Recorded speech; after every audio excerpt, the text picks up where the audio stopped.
So, David, today would have been the annual Battle of the Badgets game. It's now been postponed to next Thursday. But can you just talk a little bit about the legacy of this event and why it's so important to you?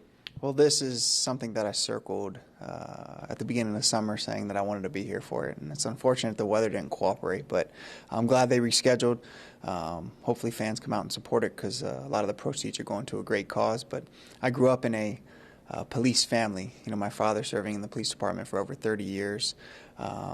So when I see, and I'm trying to teach my kids the same thing, when I see a police officer, my kids see a police officer, a fighter, thank them because, a day doesn't go by where you don't read in the news about a police officer or firefighter risking their lives for the safety of the community. So, when this event was mentioned, I certainly wanted to be here and show my support. Yeah, absolutely. While we have you, I have to ask you about this current Mets team. What is your take on what they did at the deadline in trading away their veteran stars and acquiring some high-end prospect talent? Well, I think if you ask any guy in that clubhouse, I think disappointment would probably be one of the first words that are used. And I think, from a fan's perspective or a former player's perspective, it would be the same. With that being said, the way the organization pivoted and how quickly they pivoted to try to get some sustained success in the future, I think is important, especially with the financial commitment from ownership to not only pivot and make those tough trades and those difficult decisions, but also, the players they got in return because of the money that ownership ate to get those better players. So if I'm a Mets fan, obviously I'm disappointed, but I'm excited to what the future holds because in my opinion, sustained success comes from the farm system. Sustained success comes from building from within.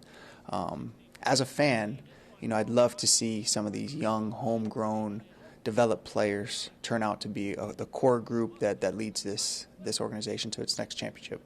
And speaking of these younger guys, how should some of these young guys, like Vientos, Alvarez, Baty, if he comes back, Peterson, McGill, how should they treat the next 7 or so weeks of the season?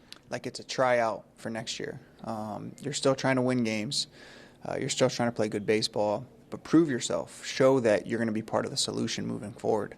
If I'm a young third baseman, given the opportunity for at-bats and playing time right now, showcase your skills. Don't be a question mark going into the offseason. Right now, they're going to have two choices for the positions. Either they fill it from within, and as a young player, that's what you want. You want to prove that you're going to be part of that solution, or they're going to fill it externally. So I'm chomping at the bit if I'm a young player right now to prove myself, to say, hey, look, I'm going to make this team next year, and I'm going to be one of the reasons why we turn this thing around. Following up on the third baseman here in Baty and Vientos, we've seen their growing pains throughout the season. How do these learning experiences help them as their careers progress? I've said it before. I think that every young player should fail at some point early on in their career, and not necessarily on this stage in New York, but in the minor leagues somewhere where you learn how to deal with some failure and learn how to deal with coming out on the other side.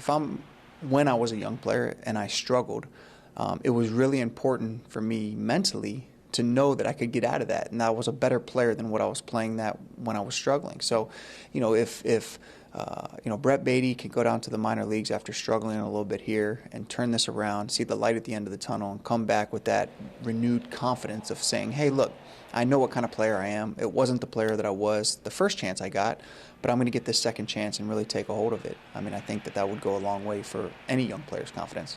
As far as leadership is concerned, what was your style, and what do you think works best in New York? That's a good question. I think a perfect clubhouse would have a little bit of everything. My style was more of I'd like to think a lead by example. I'm not the loudest guy, and I wasn't, the most boisterous as far as, holding team meetings and yelling and screaming and rah-rah type stuff. But, I think that when you have somebody that leads by example, that goes out there and has a great routine, sticks to it, shows a lot of work ethic, those are the guys that I followed when I was a young player. So that's the kind of leader that I wanted to be. But I think it's also great to have guys that are a little louder and outgoing because it keeps the clubhouse loose. And, some guys tend to follow that. So when you have a group of guys, not necessarily just one that is, a leader in the clubhouse, I think that's the perfect storm. All right, last one for you. Do you personally have any interest in coming back to the game in a coaching capacity, or joining the broadcast side of things? No. I enjoy coming back for a few days, and I got my family here, and my 2.5-year-old's about to go take some swings in the cage. I enjoy that part of it, and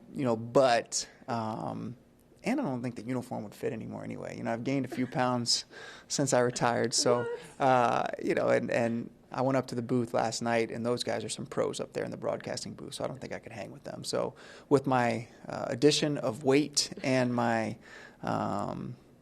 terrible reviews in the booth last night, I don't think that's in my future. Well, listen, if you have a change of heart, you know who to call. Thank you so much. Thank you so much. Yeah, thanks a lot for having me.